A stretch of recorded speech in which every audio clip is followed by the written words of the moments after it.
Before we get into the three main disasters, let me paint you the picture of what led to this meltdown. The WNBA has been having problems all season long. We've had multiple altercations, controversial calls, and mounting frustration from coaches, players, and fans. Just this week we had Becky Hammon, one of the most respected coaches in the league, calling out the officiating. When Becky Hammon, who usually keeps her mouth shut and stays professional, starts voicing concerns, you know there's a real problem brewing. Then Friday night happened, Game 3 of the semifinals between the Minnesota Lynx and Phoenix Mercury.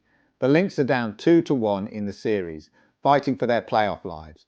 And what we witnessed was something so egregious, so blatantly bad, that it forced people who normally hate each other to unite against a common enemy. Napheesa Collier, one of the league's genuine superstars, someone who actually brings credibility to the WNBA, gets absolutely demolished. I'm talking about contact so obvious, so blatant, that it would get called in a middle school game.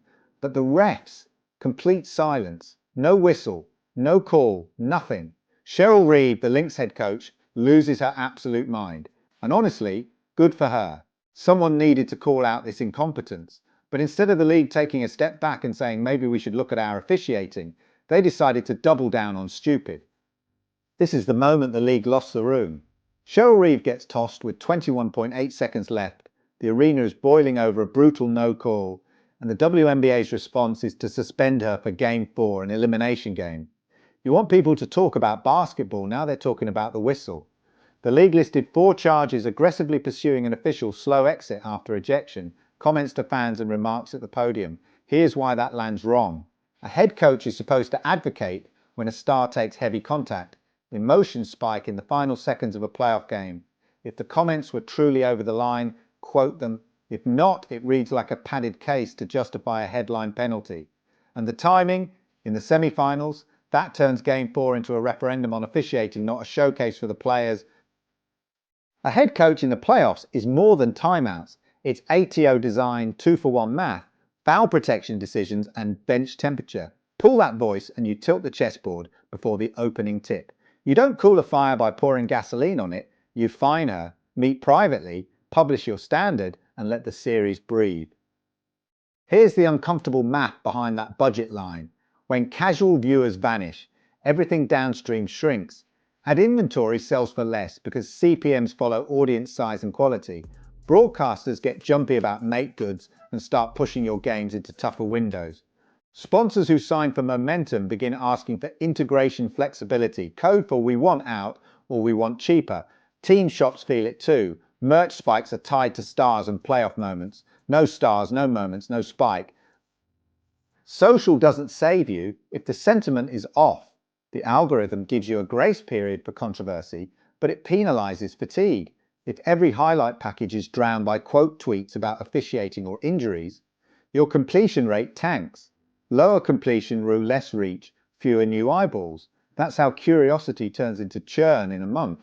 Scheduling magnifies the pain. Without must-watch names, casuals won't fight time zones or back-to-backs with the NFL. They'll pick a recap over a live broadcast, which murders average minute audience, the number your partners care about. And when AMAs fall, your negotiation leverage evaporates the next time you sit down with networks. Local markets feel the chill first. Watch parties that once doubled during the Clark surge suddenly look like weekday scrimmages. Bars stop putting sound on.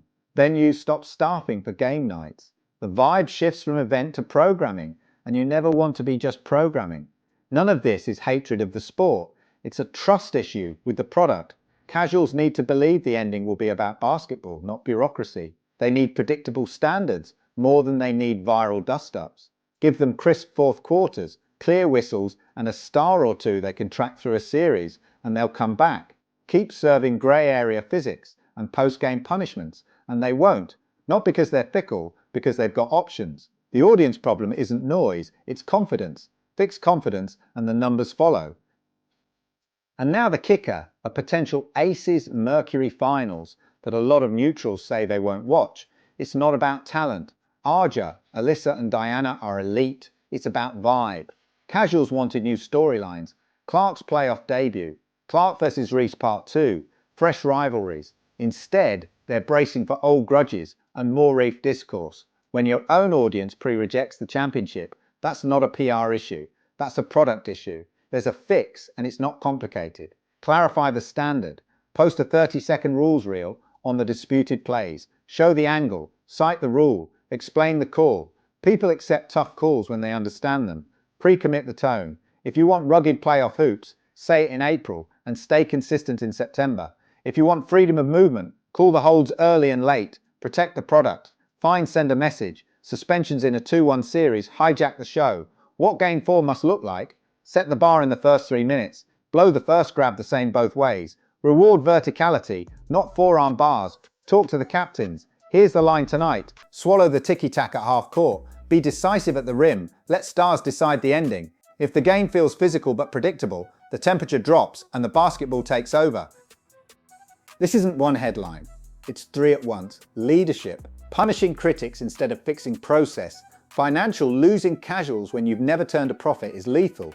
Engagement. Fans want stars and clear standards, not press releases and chaos. I want the sport to win. The talent's real. The pace is real. But suspending a coach on the brink doesn't fix officiating. It centers it. Gaslighting fans about contact that can see doesn't build trust. It burns it. Make Game 4 about basketball. Make the finals about execution. Publish the standard and live by it. The audience will forgive tough calls. They won't forgive confusing ones. Foul or play on. Suspend in the semis, right or wrong. And be honest. If it's Aces versus Mercury, are you in or out? Drop it below. I'll pin the best breakdowns.